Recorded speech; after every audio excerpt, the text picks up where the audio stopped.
A little girl walked into a cafe, soaking wet, scared, and completely alone. She looked around at every single person in that room, and she picked him. She had no idea who he really was. It was a cold, rainy Tuesday afternoon. In a small town in Ohio, the kind of rain that doesn't just fall, it attacks. People were rushing inside anywhere they could find shelter. A coffee shop called Brewed Awakenings had maybe 15 customers that day. All warm, all dry, all busy with their phones or their laptops. Nobody was really paying attention to the door. And then it opened.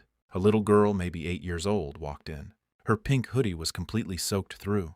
Her backpack had a broken strap and was hanging off one shoulder. Her shoes were making that squeaking sound with every step. Her hair was stuck to her face. And her eyes were scanning the room like she was trying to figure out if she was safe or not. The barista at the counter looked up and assumed someone was with her.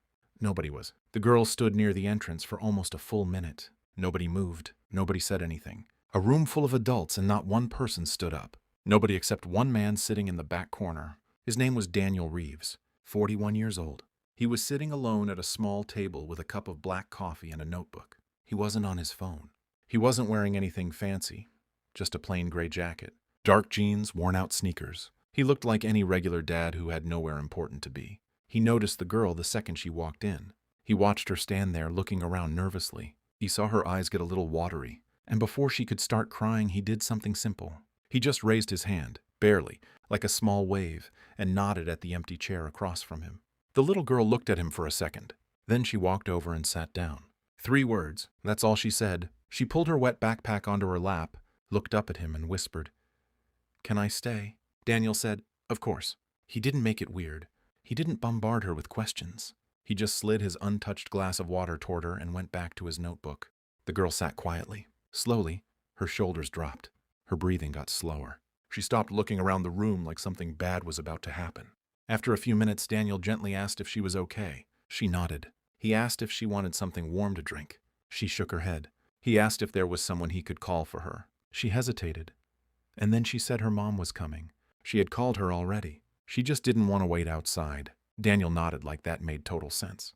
Because it did. Now here's where this story takes a turn most people don't expect. What that little girl didn't know, what nobody in that cafe knew, was that Daniel Reeves was not just some regular guy with a notebook. He was the founder and CEO of a logistics company that operated across 11 states. His net worth at the time was somewhere around $40 million. He had a driver. He had a security team. He had 3 houses.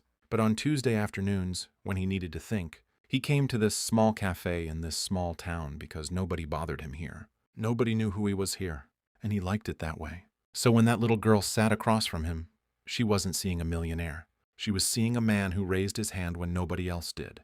That's all. And honestly, that's everything.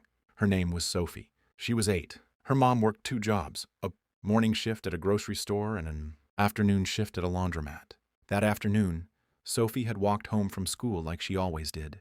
But the rain hit fast and hard, and her mom wasn't home yet, and Sophie had forgotten her house key. She didn't want to sit on the wet porch. She saw the cafe across the street and just went in. She was embarrassed. She felt like she was in the way. She almost left 3 different times, but Daniel was still there, calm, quiet, not making her feel like a burden.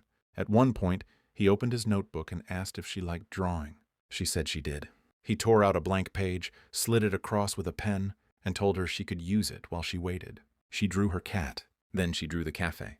Then she drew him, badly but sweetly, and showed it to him. He laughed. He said it was the best portrait anyone had ever done of him. She giggled.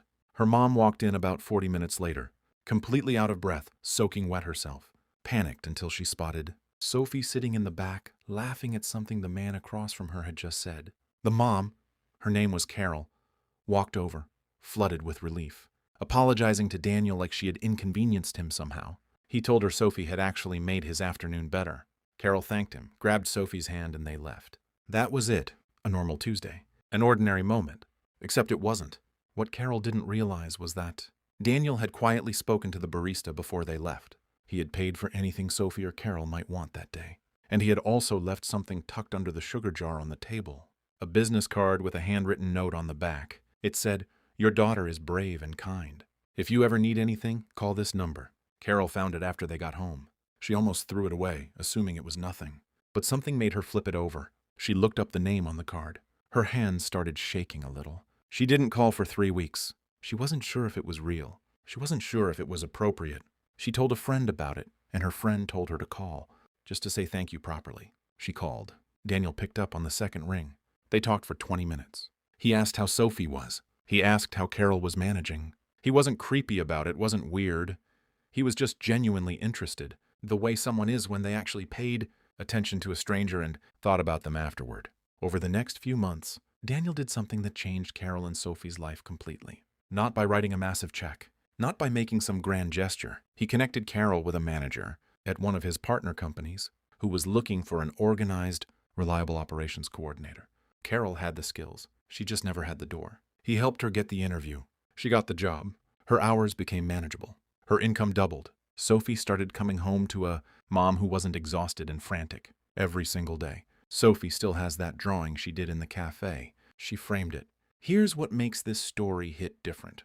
Out of 15 adults in that room, only one person noticed a scared little girl standing at the door, alone. One.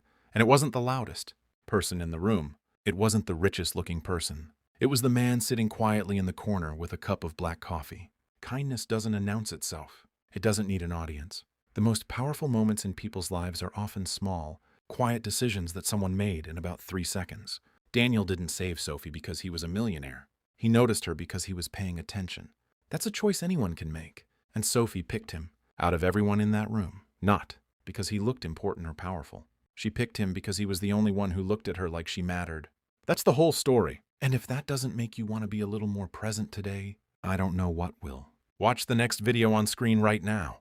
It's another story that's going to hit you just as hard.